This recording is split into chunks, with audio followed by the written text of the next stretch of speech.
Chaque année, 500 jeunes sportifs français partent réaliser leurs rêves aux États-Unis. Ils ont la chance de décrocher une bourse pour exercer leur sport tout en étudiant dans une université.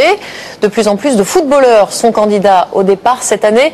Pour la première fois, les recruteurs ont fait le déplacement à Paris pour observer et sélectionner les futures stars peut-être du soccer. Grégory Naboulet, Tatiana Daligo.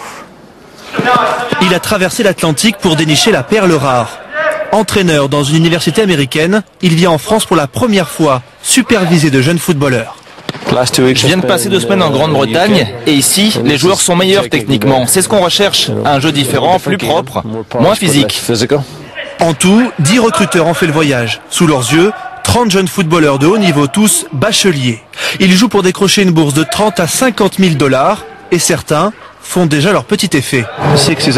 Le 6 c'est un bon joueur. Oui, le numéro 6 me plaît bien. C'est un milieu de terrain, bon techniquement, rapide, malin, bien. Pour Malik, le fameux numéro 6, cette journée c'est le point de départ d'une nouvelle vie, rêver. Quand on voit à la télé, dans les films, comment ça se passe dans les universités, avec le sport et tout, ça donne envie.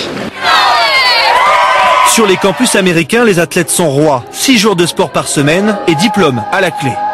Et ici, les bons joueurs de ballon rond ne courent pas les rues, alors on importe des stars comme Thierry Henry pour développer le soccer, un business florissant, mais aussi des jeunes talents.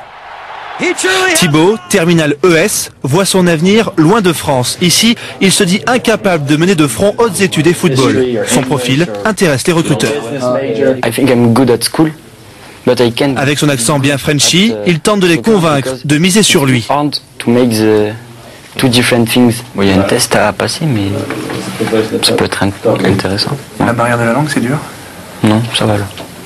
Tous les joueurs sélectionnés devront passer un test d'anglais. En cas d'échec, ils seront recalés.